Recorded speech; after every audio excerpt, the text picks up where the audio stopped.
Everybody, आज हम history के अध्याय 1 ईंट मनके तथा असिया के ज्ञान परक प्रश्नों का हल देखने वाले हैं। यानी कि हड़प्पा सभ्यता क्लास 12th हिस्ट्री के प्रश्न बैंक में दिए गए ज्ञान परक प्रश्नों का सॉल्यूशंस करने वाले हैं। उन क्वेश्चंस का हम सॉल्यूशंस भी इस वीडियो में देखेंगे। तो चलिए वीडियो को स्टार्ट करते हैं। इस क्वेश्चन आंसर्स की सीरीज में जो फर्स्ट क्वेश्चन हमारे समक्ष है वह कुछ इस प्रकार से है।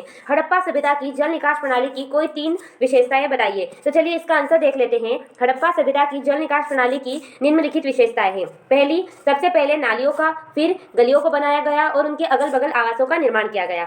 इसकी दूसरी विशेषता है गंदे पानी को आवास से बाहर निकालने के लिए एक दीवार का गली से सटा होना आवश्यक था। यानी कि जो गंदा पानी है उसे निकालने के लिए एक दीवार को गली से सटाया गया था।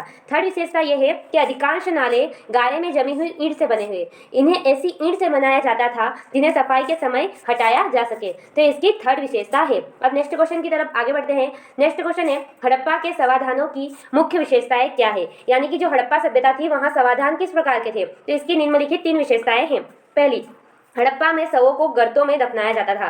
दूसरी, कुछ गर्तों में ईंट की चिनाई की गई है। गर्तों की बनावट में भिन्नताएं थी, यानी कि कुछ गर्त अलग तरीके से बने थे, अलग आकार में बने थे, और उसी तरह कुछ गर्त और दूसरे आकार में बने थे, यानी कि वहां पे भिन्नता थी। और थर्ड है हड़प्पा के समाधान में आभूषण तथा मृदभांड प्राप्त हुए हैं। यानी कि जो समाधान की खुदाई की गई तो वहां से हमें आभूषण मिले हैं और मृदभांड का मतलब होता है मिट्टी के बर्तन मिले हैं। उसके बाद नेक्स्ट क्वेश्चन की तरफ आगे बढ़ते हैं। नेक्स्ट क्वेश्चन, फ्यांस क्या है और ये कहाँ मिलते हैं। तो इसका राइट आंसर रहेगा घिसी हुई रेत, बालू, चिकनी मिट्टी तथा चिपचिपे पदार्थ के मिश्रण को आग में पकाकर प्राप्त किए गए पदार्थ को फ्यांस कहा जाता था। तो इसकी डेफिनेशन हो जाएगी। उसके बाद ये कहाँ मिलते थे। तो इसका राइट आंसर रहेगा फ्यांस जो कि एक दुर्लभ पदार्थ है, दुर्लभ यानी कि महंगा, कीमती, इसलिए सामान्यतः बड़ी बस्तियों जैसे मोहनजोदड़ो, हड़प्पा में मिलता है। प्राय छोटी छोटी बस्तियों जैसे कालीबंगा में नहीं पाया जाता है। आप इसका स्क्रीनशॉट ले सकते हैं। उसके बाद क्वेश्चन नंबर 4 है कि अवतल चक्कियों का क्या उपयोग था। तो चलिए देख लेते हैं इसका आंसर। अवतल चक्कियों का प्रयोग सामान्यतः अनाज पीसने के लिए किया जाता था।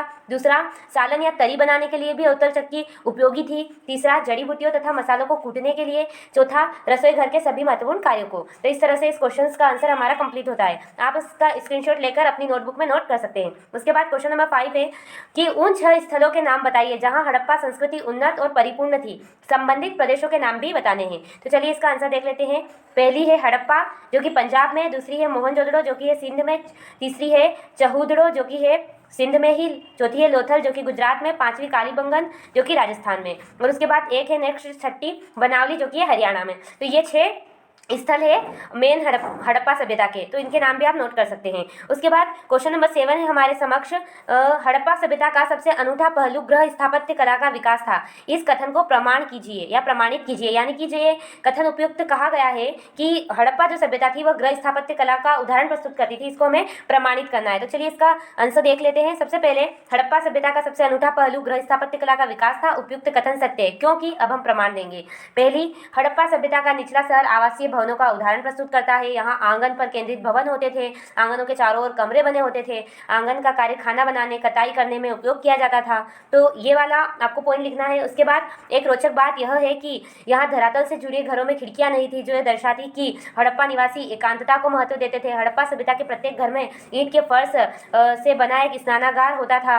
सीढ़ियों के साक्ष्य भी प्राप्त हुए हैं। तो इस प्रकार आप इस पूरे क्वेश्चन का स्क्रीनशॉट ले सकते हैं। जैसे कि यहाँ से स्टार्ट हो रहा है, उसके बाद यहाँ से आप स्क्रीनशॉट ले लें और उसके बाद ये अंत में स्क्रीनशॉट ले लें। इस प्रकार आपका ये पूरा आंसर कंप्लीट होता है। अगर आप इसी तरह से मतलब पहले इसे लिखना है, उसके बाद कुछ लाइनों का गैप देना है, उसके बाद फिर कुछ लिखना है, फिर लाइन का गैप देना है, इस तरीके से लिखेंगे तो आपको फुल मार्क्स मिलेंगे। अब चलिए नेक्स्ट क्वेश्चन की तरफ बढ़ते हैं। नेक्स्ट क्वेश्चन है सिंधु सभ्यता की नगर योजना पर प्रकाश डालिए। यानी कि जो सिंधु सभ्यता है वहाँ पे नगरों का निर्माण किस तरीके से किया गया था उसके बारे में हमें बताना है। तो जैसा कि यहाँ पे मैंने इसका स्क्रीनशॉट डाल दिया है, तो आप भी इसी स्क्रीनशॉट से स्क्रीनशॉट ले सकते हैं। तो इसमें पूरा नगर के बारे में बताना है। तो मैं इसको थोड़ा सा ये कर देती हूँ छोटा, ताकि आप पूरा स्क्रीनशॉट ले सकें। तो ये इस तरीके से आप पूरा स्क्रीनशॉट ले लें। मैं इसको पढ़ के नहीं बताऊंगी, ये पूरा आंसर हो चुका है। उसके बाद नेक्स्ट क्वेश्चन है क्वेश्चन नंबर 9, सिंधु सभ्यता के धार्मिक जीवन की विवेचना कीजिए। यानी कि वहाँ पे धर्म से कैसे क्या पूजा की जाती थी, किनकी पूजा की जाती थी, कैसे क्या वहाँ धर्म को मानने वाले लोग थे, उनके बारे में हमें बताना है।